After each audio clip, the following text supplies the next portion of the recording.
Cantaloupe has expanded its line of self-service vending machines designed to provide shoppers with a convenient in-store option while helping retailers address challenges related to labor, shrink, and theft. According to Progressive Grocer, as part of Cantaloupe's Smart Store series, its new Smart Store 600 and 700 models can be used to purvey both shelf-stable and fresh items. That's what's interesting here, folks. The self-service vending machines are installed at a range of businesses, including corporate offices, residential buildings, hotel pantries, and grocery and mass retail locations. The units use weighted shelves and cameras to monitor inventory and feature interactive touchscreens, audio help, and visual cues to help shoppers choose the items they want. And here's my question for you on this. Shrink is clearly an issue. Yes. Our friend at the A&M Consumer and Retail Group, David Ritter, on our annual show called out a similar idea Walmart is testing as the tech of the year for him. But do you like that ideas like this are gaining traction? What are your thoughts on this? Is this the right way for retailers to go? I think this will be a helpful solution for some retailers in some very specific use cases, perhaps. It does eliminate your wait times for getting the cabinets or the glass unlocked in those situations. But for me, Chris, like, I don't know. I was not big on this headline because it still is a less than desirable shopping experience. I don't think this is the solution. I think this is a very short-term, middle of the road investment I can't really fault the retailers because shrink is such a big problem, like you talked about, that they are trying to find kind of any piecemeal solutions that they can test to try to see what happens. But I really think that this is a huge miss. And one of the other reasons that I don't like it, especially when I start to think about how this is tying in, and as I dug more into this, and the Cantaloupe team will have to, bring this up or reach out to us and let us know. But I'm not sure, because you're paying with your credit card in that moment, I'm not sure that it's tapping into like point of sale or the rest of the point of sale of the store, or my loyalty programs or promotion programs.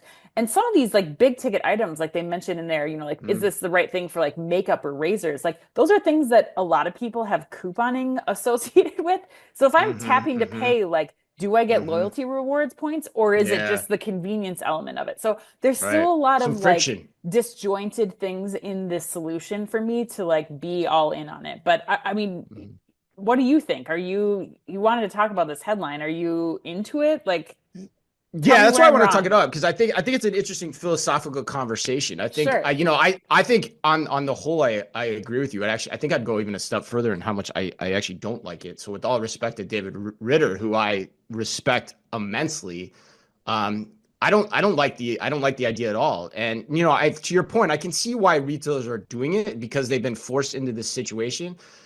But at the end of the day, I think it just pushes more people to shop online. And if you're forcing me to download an app to open a case in the store, why not just force me to do an app scan when I enter the store, or show my loyalty card when I enter the store, similar to Costco or Whole Foods? That just seems like an easier solution, and it doesn't require the expensive hardware. And just do that and call it a day. That way the customer experience is better. You don't introduce all this friction into the experience. It's a cheaper option. There are better options even than this if you want to deter theft, which we'll get to in the next headline. And so, like, at the end of the day, it just feels like an over-engineered solution to a problem that isn't ultimately that complicated. That is what I think here.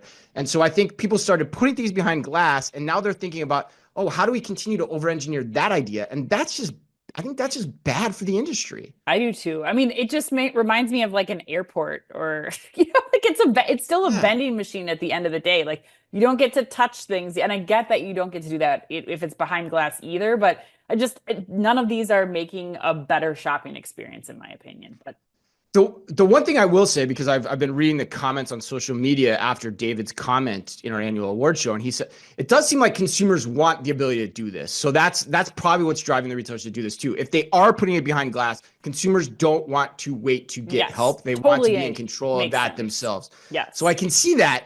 But is that customer feedback leading you in the right direction in the long run? I don't think so. This is sometimes where you have to think beyond the customer. Right.